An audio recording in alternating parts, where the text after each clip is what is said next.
Hi, Susan and Carla. Thank you for being with me today. Hi, thank Hello. you. Thank you for having us. I'm Yes. Carla Askew. And Susan, do you want to introduce yourself and Sure, what I'm you do? Susan Danker. So Carla and I are both speech language pathologists, and we own the Reading and Language Learning Center. We have offices, we have three offices.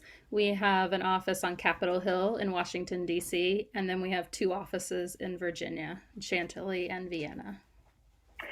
And so we worked together. I was thinking about this the other day, probably coming up for a year ago now. I think it was January that you guys, probably pretty much bang on a year, that we started Right. working together. And you guys came to me probably with a slightly different challenge to what most people come to me with. You had a really successful practice, across three sites. I think you had 17 therapists at that point, over 1 million turnover. So, what a lot of people come to me asking to help them achieve. But you guys have been in your practice for 20 years and you had a different challenge, didn't you? Do you want to share a little bit more about what it was you were looking for help with? I think the biggest piece for us was we were still wearing those therapy hats. So we were both carrying full caseloads, and then our evenings would be reserved for running the business versus us running the business on a day-to-day basis. So it took a lot of convincing from you, Sean, for us to slowly pull ourselves out of the therapy and really focus on the business, which has made life so much better. It's been Yeah. incredible. It's been incredible. Between the two of us, we have 3 to 5 hours of therapy now. So we're able to really concentrate on the business. Yeah. I have so many questions about this. How does it feel to be doing so little therapy? Does it feel good to kind of be off the tools as such now after 20 years? It It does, it feels does. really good. Yeah, it Yeah. You've done does. your And it's time, a lot, ladies. yeah. We didn't realize like how much we were doing therapeutic wise, as well as the after hours. I mean, we did because we were Mm, tired, and it was taking time away from family time when we were having to work in the evenings. mm. Um, yep. Yeah. And I think that's a big thing that people find as their practice grows. They suddenly realize how much sacrifice it's requiring that they weren't expecting. Like, Mhm. yes, you're making good money, but I'm working like all day with clients and then all evening and then weekends too. And this wasn't what I signed up for, but now we have a successful practice and I'm unemployable. And now what? So you guys have moved away from that now, and your working hours much more kind of the 9 to 5 type, maybe not quite there, but close to. Mhm. Yes, Yes. it definitely is. We've like really restructured our days, and we have specific times that we have team meetings, specific times Susan and I meet, and during those times we have an agenda of what we'll do during that time period so we can stick to it. Yeah. That's kind of hard Yeah. because as you know, as a business It owner, is. you have like fires to put out sometimes. So you may not be able to get to that agenda. Yeah. But having that time, I guess, where it's not, let's catch up at 8:30 tonight to talk about the problems that we Mhm. had today in the office. When our kids like the kids are to bed and we should be chilling out and recharging, let's try and put some fires back. And the main reason you guys, I guess, were reaching out and wanting some help with that was that you've been sitting for years on this idea of taking all your IP of 20 years that you put together into programs that you train your staff in to help the thousands of kids that you help. You've been sitting on this idea for years of creating your own programs to teach other speech pathologists about, helping kids with dyslexia. And do you want to share a little bit about the progress we made with bringing that to fruition? Because, that went from like an idea that sat for a long time to something I think is quite incredible. Mhm. I think a big piece of it is Carla and I have always had great big ideas. And sometimes it's like she had said before, we'd run out of time to allocate to make these things happen. So working with you, you kept us on timeline. We had our meetings and we had to have certain things done in a timely fashion. And we both really respond well to having that timeline. and making sure that the project is done and we can see it through then. Yeah. So And it you've was really launched helpful. and you've launched those programs, haven't you? You've had your first round of clients coming through. And what sort of results are you seeing with those people with the program? Everybody's been really excited that have attended the program and have wanted more. So that was our goal. So it's amazing that we're able to draw those people in and provide them with the appropriate mentorship, teaching, so that they can help another 1,000 kiddos. Yeah, have that impact.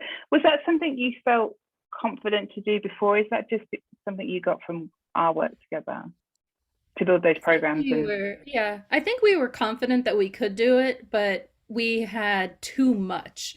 Like you really helped us, especially not knowing specifically about dyslexia. You were like, that's going to take too long, or you just need to hit these skills and that's your whole class right there. And we were putting way too much into each section that we were going to offer. So it helped scale differently, which I think really benefited in the end, because it would have been, like you said, way too much to try and squeeze into the time frame we had allotted. It's really hard when something, and it clearly is for you ladies in your zone of genius, like so much.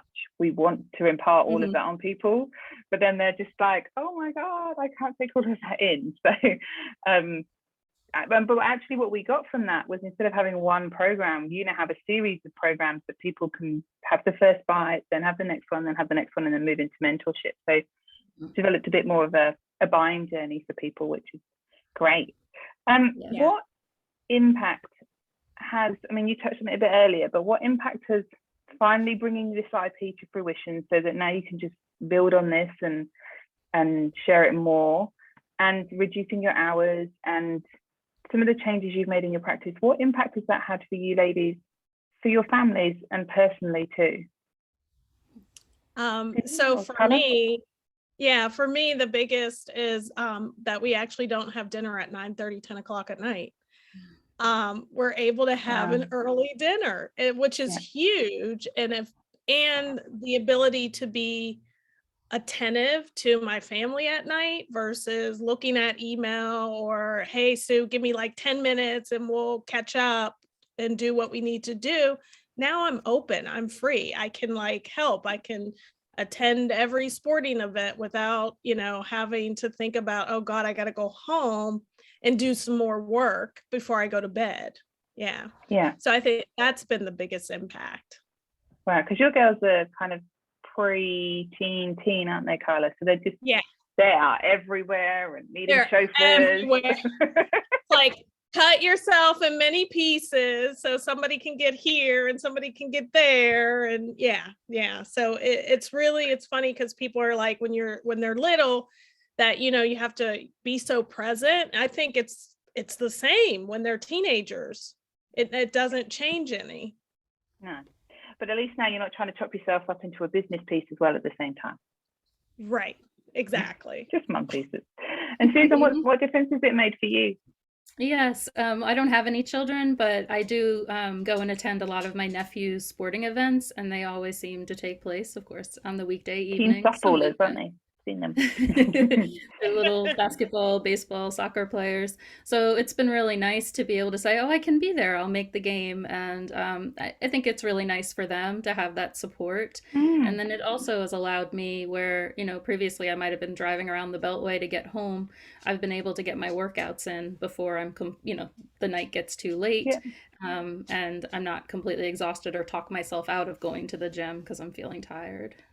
Yeah. Well, there's more pressing things, fires to put out, right? Because it's hard to prioritize ourselves when we know there's an issue that it needs to deal with, and we're not going to be able to sleep if it's still there. And it's like, do I work out or do I solve the problem at work? And we were chatting a little bit before we started here, but it was kind of a happy consequence that you saw a really significant change in your revenue. Like, our focus was getting you the time to build the online program that would become your 401k in the future.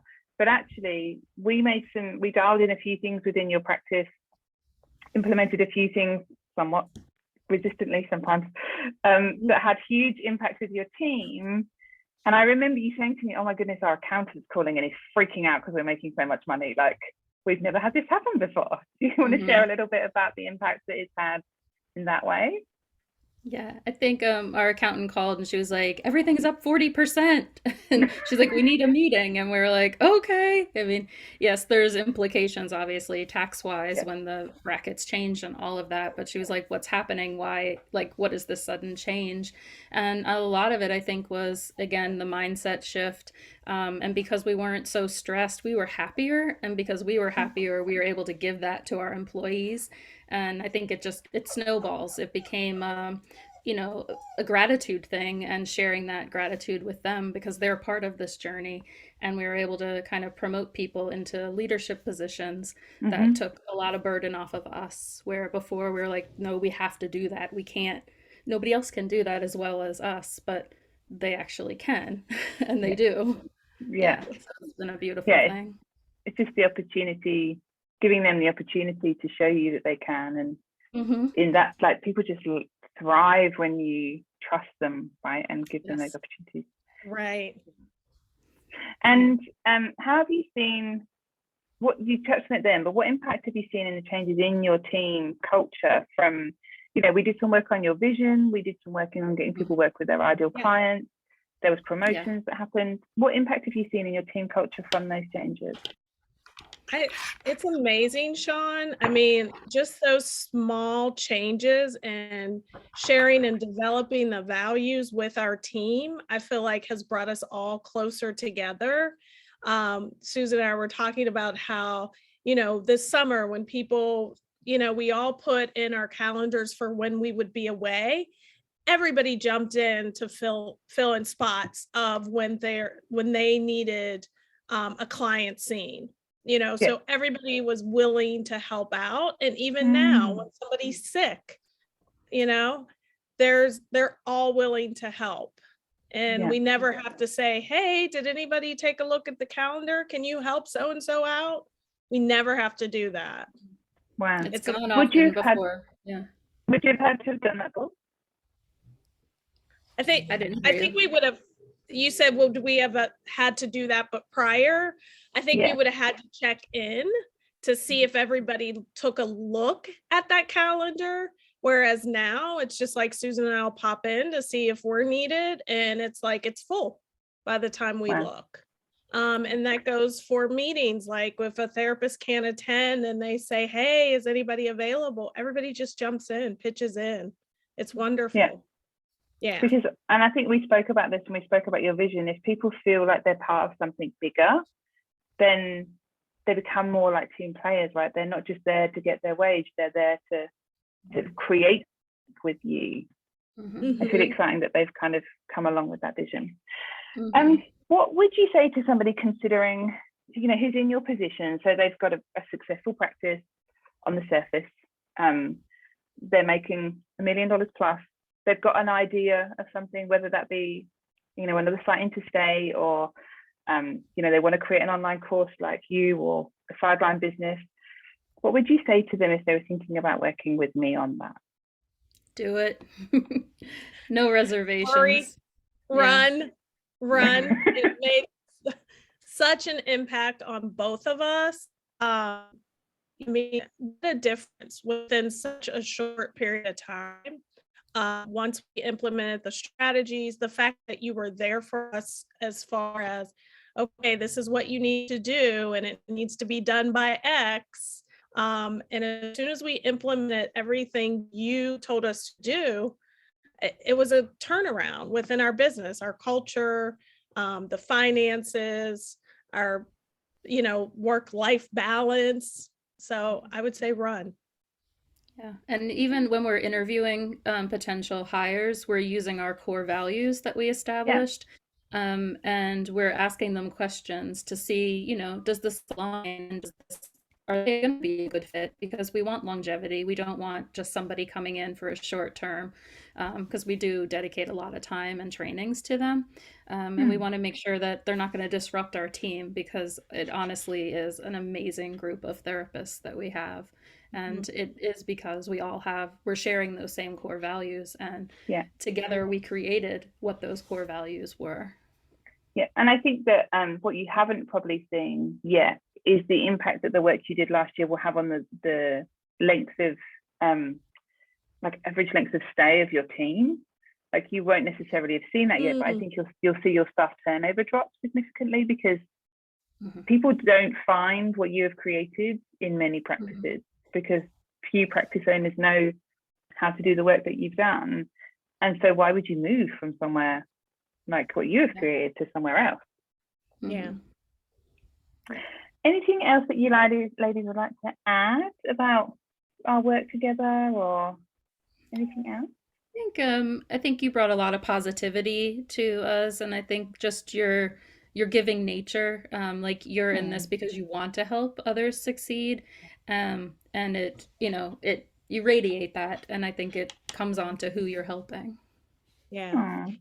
Your passion definitely comes through in the work that you do with everyone. And like Susan said, the positivity. And one other thing was you made us realize how amazing we are. Like, it's we we're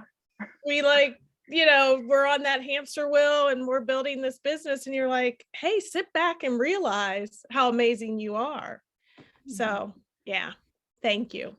And I think it all came through, like, because we had been over the almost 20 years looking for a business coach, and we had met with some, and nothing ever seemed quite right. And I post as a little join this free 5-day thing, see what it's about, and I don't even we got to day 4 of it, and we were already like, we love her, we have to work with her.